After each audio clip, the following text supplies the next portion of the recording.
my Slay Squad, welcome to another interesting video. Funny video కాదు, relatable video. పోనీ viral video అనాలా లేదా informative video? Actually నేను ఈ పాయింట్ డిసైడ్ అవ్వక్కర్లేదు, ఎందుకంటే ఈ వీడియోలో ఇప్పుడు చెప్పిన ఎలిమెంట్స్ అన్నీ ఉంటాయి. ఎందుకంటే this video is about memes. ఏంటి, సెకండ్స్లో చూసి స్క్రోల్ చేసే మీమ్స్ మీద మాట్లాడడానికి నిమిషాల్లో కాంటెంట్ ఏముంటుందబ్బా అని అనుకోకండి. మ్యాటర్ చాలానే ఉంది. ఈ రోజుల్లో మీమ్స్ అంటే జస్ట్ ఎంటర్టైన్మెంట్ మాత్రమే కాదు, వీటి వల్ల పాపులర్ అవ్వచ్చు, ఉన్న పరువు పోగొట్టుకోవచ్చు. సినిమా, పాలిటిక్స్, బిజినెస్ ఇలా దేని గురించి అయినా ఇన్ఫర్మేషన్, ఒపీనియన్, రియాక్షన్స్ కావాలంటే మనం ఫస్ట్ అప్రోచ్ అయ్యే మీడియం ఏంటి? మీమ్సే కదా. అందుకే ఇప్పుడు మీమ్స్ ఇన్ఫర్మేషన్ ప్లస్ ఎంటర్టైన్మెంట్ ని కలిపిచ్చే ఇన్ఫోటైన్మెంట్ ఇంజన్స్ లా అయితే యాక్ట్ చేస్తున్నాయి. అసలు ఈ మీమ్స్ ని మనం ఎంతలా ఇష్టపడుతున్నామంటే బాధను మర్చిపోవడానికి మనం మీమ్స్ మీదే డిపెండ్ అవుతున్నాం. హ్యాపీనెస్ షేర్ చేసుకోవడానికి కూడా మీమ్స్ రూపంలోనే షేర్ చేసుకుంటున్నాం. మీమ్ భాషలోనే మాట్లాడుకుంటున్నాం. స్లోగా మనమే మీమ్ మెటీరియల్స్ లా మారిపోతున్నాం. అసలు ఈ మీమ్సే లేకపోతే బట్ కనిపించేంత కూల్ స్టఫ్ కాదు ఈ మీమ్స్. ఇవి కన్నింగ్ కూడా. ట్రస్ట్ మీ, ఈ డార్క్ ప్యాటర్న్స్ గురించి మాత్రం మీరు తప్పకుండా తెలుసుకోవాలి. అందుకే ఈ వీడియోలో అసలు ఈ మీమ్స్ ఎక్కడి నుంచి పుట్టుకొచ్చాయి, ఇవి ఇంత పాపులర్ అండ్ పవర్ఫుల్ గా అవడానికి రీజన్ ఏంటి, ఇందులో నెగటివ్స్, పాజిటివ్స్ అన్నిటి గురించి డీటెయిల్ గా మాట్లాడేసుకుందాం. సో వీడియోని స్కిప్ చేయకుండా చివరి వరకు చూడండి. అలాగే మీ favourite meme page or meme ఏంటో కమెంట్ చేయడం అస్సలు మర్చిపోవద్దు. Also to those who are new here, I'm Sreeja and this is not your regular self help channel. ఇక నేను మన మైండ్ సెట్ కి, గ్రోత్ కి హెల్ప్ అయ్యే చాలా విషయాల గురించి రా అండ్ రియల్ గా మాట్లాడతాను. సో మై స్లే స్క్వాడ్ వీడియోలో చెప్పింది నచ్చితే తప్పకుండా లైక్ చేయండి. అండ్ మీకు మీమ్స్ ఎక్కువగా ఫార్వర్డ్ చేసే ఫ్రెండ్ కి ఈ వీడియోని తప్పకుండా షేర్ చేయండి. అదే చేత్తో సబ్స్క్రైబ్ కొట్టి ఆల్ నోటిఫికేషన్స్ ఆన్ చేసుకుంటే you will officially be a proud member of slay squad. Let's begin. Technology love you sambar chutney open చేయైతే అన్నన్న పాట రాడ్ కప్ పాట కడతారా నాయనా ఫ్లాష్ మ్యాన్ ఇదే బాస్ కొట్టేస్తున్నారు. మీమ్స్ ఇవి ఒక ఇంటర్నెట్ సెన్సేషన్ అనుకుంటాం కానీ memes are from way back. And no, meme అంటే జోక్ కాదు. 1976 లో రిచర్డ్ డాకిన్స్ అనే వ్యక్తి ఫస్ట్ టైం తన బుక్ లో ఈ మీమ్ అనే వర్డ్ ని కాయిన్ చేశారు. ఒకరి నుంచి వేరొకరికి thoughts, ideas, concepts, picture, mannerisms, facts or jokes spread అయ్యే విధానం అని చెప్పి దీన్ని డిఫైన్ చేశారు. ఇన్ఫాక్ట్ మన హిస్టరీలో కూడా ఈ మీమ్స్ ఎప్పటి నుంచో ఉన్నాయి. బుర్ర కథలు, సెటారికల్ గా ఉండే సామెతలు ఇవన్నీ ఒకప్పుడు మీమ్సే. షార్ట్ గా ఉన్న డీప్ మీనింగ్ ఉండి సిచ్యువేషన్ కి తగ్గట్టుగా ఉండే మాటలకి జనాలు ఎప్పుడూ కనెక్ట్ అవుతారు. ఇదే కాన్సెప్ట్ లో పుట్టుకొచ్చిన సామెతలు జనరేషన్స్ గా పాస్ ఆన్ అవుతున్నా ఇప్పటికీ రిలవెంట్ గా ఉంటున్నాయి. ఇన్ఫాక్ట్ ఇప్పుడు మీమ్సే కొన్ని రోజుల తర్వాత ఇర్రెలవెంట్ అనిపిస్తున్నాయి కానీ మన సామెతలు మాత్రం సెంచురీస్ గా సర్వైవ్ అవుతూనే ఉన్నాయి. వీటితో పాటు నెక్స్ట్ జనరేషన్ కి వచ్చేసరికి ఈ memes comics, TV, cinema, news papers ద్వారా జనాల్లోకి ఎక్కువగా స్ప్రెడ్ అవ్వడం స్టార్ట్ చేశాయి. మీకు న్యూస్ పేపర్ లో వచ్చే ఈ సెటారికల్ కార్టూన్ సెక్షన్ గుర్తుందా? నాకైతే ఇవి చాలా ఇష్టం. సింగిల్ ఇమేజ్ లో ఎంటైర్ సినారియోని సెటారికల్ గా డిపిక్ట్ చేసేస్తారు. ఇదే కదా మీమ్ స్ట్రక్చర్. షార్ట్ గా, షార్ప్ గా ఉంటుంది,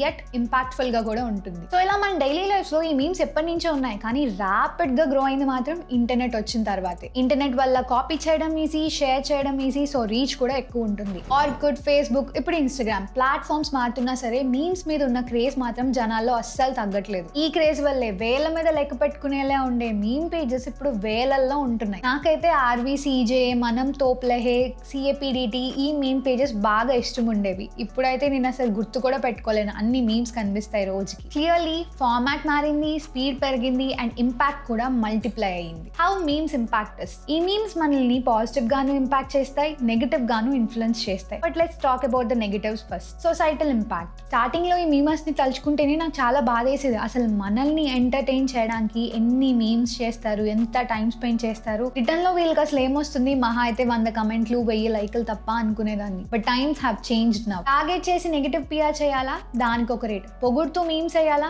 దానికి ఇంకో rate. Product, person, page, service ఏదైనా కానివ్వండి, హైప్ ఇవ్వాలన్నా మీమ్సే, తొక్కేయాలన్నా మీమ్సే. జస్ట్ పేమెంట్ అందితే చాలు. ఒక పార్టీపై ఇంకో పార్టీ నడిపే పొలిటికల్ ఎజెండా, ఫేక్ న్యూస్లు చేస్తూ మిస్ఇన్ఫర్మేషన్ స్ప్రెడ్ చేయడం, అడల్ట్ కాంటెంట్ చేయడం, కావాలని చేసే character assassination, public shaming, attention కోసం click baits, stock market pump and dump, religious manipulations, rage bait memes, emotional triggers, వీటన్నిటిని జనాల మీద రుద్దడం చేయడానికి యూజ్ చేసే మీడియమే ఇప్పుడు మీమ్స్. ఆల్సో ఈ మీమ్స్ వల్ల నేను ఎన్నిసార్లు మోసపోయానో లెక్కే లేదు. Restaurant recommendations, movie suggestions, trending places కి, బ్రాండ్స్ కి హైప్ ఇవ్వడం, ఇలా మీమ్స్ లో చెప్పిన వాటిని ట్రై చేసిన ప్రతిసారి I feel the same and I don't blame memers entirely for this. ఒక స్టేజ్ లో మనమే ట్రెడిషనల్ మీడియాలో వచ్చే ఇన్ఫర్మేషన్ అంతా పక్కన పెట్టి మీమ్ పేజెస్ లో వచ్చే ఇన్ఫర్మేషన్ మీద రిలై అవ్వడం స్టార్ట్ చేశాం. మీమ్స్ లో ఉండే ఇన్ఫర్మేషన్ ని ఎక్కువగా నమ్మడం మొదలు పెట్టాం. దానికి రీజన్ చుత్తి లేకుండా ఇన్ఫర్మేషన్ ని మీమ్ పేజెస్ షేర్ చేయడమే. కానీ ఇదే నమ్మకాన్ని అడ్వాంటేజ్ గా తీసుకున్నాయి బిజినెసెస్. వాళ్ళ బ్రాండ్స్, ప్రొడక్ట్స్ అండ్ సర్వీసెస్ ని ప్రమోట్ చేయడానికి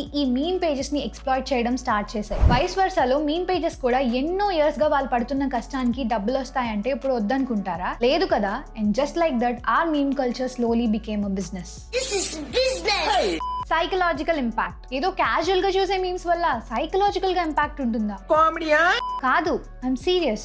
memes are slowly rewiring our brains. Memes short గా ఉంటాయి, ఫాస్ట్ గా ఉంటాయి, ఎఫర్టే లేకుండా బుర్రకి ఈజీగా ఎక్కేస్తాయి. నా వీటిని రెగ్యులర్ గా చూడడం వల్ల అండ్ కావాల్సిన ఇన్ఫర్మేషన్ అంతా మీమ్స్ రూపంలోనే గ్రాబ్ చేసుకోవడం వల్ల మన బ్రెయిన్ లో కంటిన్యూస్ గా మైక్రో స్టిమ్యులేషన్ జరుగుతుంది. అంటే మనం ఒక మీమ్ చూసిన ప్రతిసారి దాన్ని డీకోడ్ చేయడానికి, పంచ్ లైన్ ని ప్రాసెస్ చేసుకోవడానికి, ఎమోషన్ ని ఫీల్ అవ్వడానికి ఒక చిన్న రియాక్షన్ అయితే మన బ్రెయిన్ లో ట్రిగ్గర్ అవుతుంది. నా ఒక మీమ్ కి ఒక small reaction is okay, but what if we look at 50 memes, 100 memes at a time? 2022 research ప్రకారం ఒక ఇండియన్ రోజులో యావరేజ్ గా 30 minutes కేవలం మీమ్స్ ని చూడడానికి మాత్రమే స్పెండ్ చేస్తున్నారంట. నాకు లేటెస్ట్ రిపోర్ట్స్ దొరకలేదు కానీ I'm sure they would be pretty high.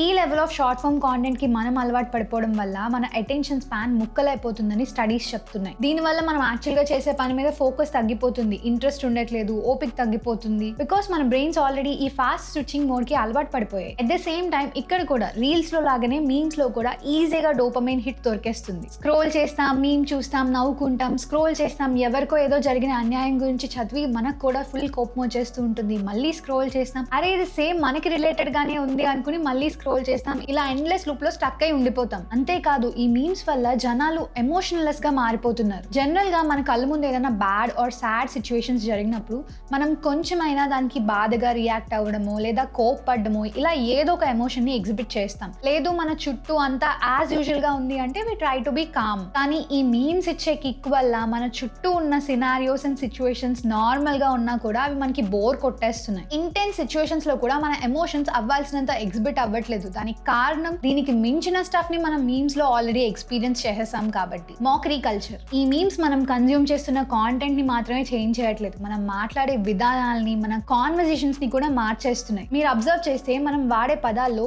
Most of the dialogues are famous because of these memes. మనం బయట మాట్లాడుకునే దాంట్లోని మీమ్ డైలాగ్సే ఉంటున్నాయి. వాట్సాప్ చాట్స్ లో కూడా ఈ మీమ్ స్టిక్కర్లు, మీమ్ డైలాగులు, మీమ్ రియాక్షన్ టెంప్లెట్సే ఉంటున్నాయి. సిచ్యువేషన్ ఎలా అయిపోయిందంటే ఇప్పుడు మన వాడుక భాషలో మీమ్స్ ఎక్కువ యూజ్ చేయకపోతే వీడు ఓల్డ్ జనరేషన్ రా బాబు అని జడ్జ్ చేసేస్తున్నారు. ఇన్ఫాక్ట్ నేను కూడా నా వీడియోస్ లో ఎక్కువ మీమ్స్ ని పెట్టడానికి అదే రీజన్, యంగర్ ఆడియన్స్ కి అపీల్ అవ్వడానికి. ఇలా మీమ్ డైలాగ్స్ యూజ్ చేసి మాట్లాడడం కంప్లీట్ గా తప్పని అన్ను, కానీ ఎక్సెసివ్ గా మనం వాడుతున్నప్పుడు this slowly turns into mockery. ప్రతి మాటలో ఎటకారం, ప్రతి రిప్లైలో సర్కాజం, స్లోగా రెస్పెక్ట్ ఇవ్వడం తగ్గిపోతుంది. వయసు, సిచ్యువేషన్, కాంటెక్స్ట్ ఇలా దేనిని పట్టించుకోకుండా మారిపోతాం. స్కోప్ దొరికిందా ఒక మీమ్ డైలాగ్ ఇరికించాలి అంతే. ఇన్ఫాక్ట్ చాలా మంది చిన్నపిల్లలు కూడా ఈ మీమ్ డైలాగ్సే ఎక్కువగా యూజ్ చేస్తున్నారు just because it's trending. And మీరు కరెక్ట్ గా అబ్జర్వ్ చేస్తే మోస్ట్ ఆఫ్ ద మీమ్స్ లో ఉండే కోర్ ఎలిమెంట్ ఏంటి? అవతల వాళ్ళని తక్కువ చేయడం, చులకన చేయడం. ఎవరు ఎప్పుడు మీమ్ మెటీరియల్స్ అయిపోతారో తెలీదు. ట్రోల్స్ చేసి, మీమ్స్ వేసి, మేమేం వాళ్ళని ఫేమస్ చేసామని గొప్పలు చెప్పుకుంటారు. కానీ just imagine what if the person is not ready for such attention. Life లో ప్రతి ఒక్కరు స్పాట్ లైట్ అయితే కోరుకోరు కదా. అండ్ సమ్ అన్వాంటెడ్ వేస్ లో ఈ అటెన్షన్ అండ్ ఫేమ్ వాళ్ళకి దొరికినప్పుడు వాళ్ళు దాన్ని కరెక్ట్ గా హ్యాండిల్ చేసే సిచ్యువేషన్ లో కూడా ఉండరు. అలాంటి టైంలోనే ఏదైనా తప్పుగా మాట్లాడితే మళ్ళీ దాన్ని రాంగ్ గా ప్రొజెక్ట్ చేసి వీళ్ళని అనవసరంగా ఫేమస్ చేసామని మళ్ళీ ట్రోల్స్ చేస్తారు. Some are the other way mockery is always infused in memes. And long term లో ఇది మన మీద చాలా ఇంపాక్ట్ చూపిస్తుంది. సర్కాజం అనేది నార్మలైజ్ అయిపోతుంది. వేరే వాళ్ళని చూసి నవ్వుకోవడం, మాట పెట్టించడం ఒక గొప్ప విషయంలా ఫీల్ అయిపోతూ ఉంటాం. అండ్ మోస్ట్ ఇంపార్టెంట్లీ ఎంపతిని కోల్పోతాం. అంటే అవతల వ్యక్తి సిచ్యువేషన్ ని అర్థం చేసుకోవాలన్న ఇన్స్టెంట్ ని కూడా కోల్పోతాం. ఇదంతా విన్నాక మొత్తం నెగిటివేగా చెప్పావు, ఇందులో పాజిటివ్ ఎక్కడుందని మీరు డౌట్ పడచ్చు. యాక్చువల్లీ మనం యూజ్ చేసే విధానమే దేన్నైనా పాజిటివ్ ఆర్ నెగిటివ్ గా మారుస్తుంది. మీమ్స్ కూడా అంతే. ఇన్ఫాక్ట్ మన జనరేషన్ కి దొరికిన మోస్ట్ పవర్ఫుల్ టూల్ ఈ మీమ్స్. మన స్ట్రెస్ ని పోగొడతాయి, మనల్ని నవ్విస్తాయి, ఒక కమ్యూనిటీగా ఫామ్ అయి మంచి కోసం ఫైట్ చేసేలా చేస్తాయి. అందుకే ఐ ఫీల్ ఈ మీమ్స్ మనం చాలా కాన్షియస్ గా కన్జ్యూమ్ చేయాలి. ఐ స్టిల్ రిమెంబర్ కోవిడ్ టైంలో ఈ మీమ్సే నాకు చాలా హెల్ప్ చేశాయి. ఇన్ఫాక్ట్ అటువంటి పాండమిక్ లో మనం సర్వైవ్ అవ్వగలిగామంటే అది మీమ్ పేజెస్ వల్లనే. వాటి వల్లే entertainment at the same time educate అయ్యాం. ఇప్పుడు కూడా అనవసరమైన కాంటెంట్ తో మన బ్రెయిన్స్ ని స్టఫ్ చేసేయకుండా నీడెడ్ ఇన్ఫర్మేషన్ ని ఎంటర్టైనింగ్ అండ్ ఇంట్రెస్టింగ్ వేలో కన్వే చేసే మీమ్ పేజెస్ చాలానే ఉన్నాయి. ఇలాంటి మీమ్ పేజెస్ అన్నిటికీ నేను చెప్పాలనుకున్నది ఒక్కటే. By the way, me favourite meme page or meme ఏంటో ఖచ్చితంగా కమెంట్స్ లో చెప్పండి. So this is my take on the meme culture. Video నచ్చితే తప్పకుండా like, share, subscribe and join the slay squad. Let's slay together.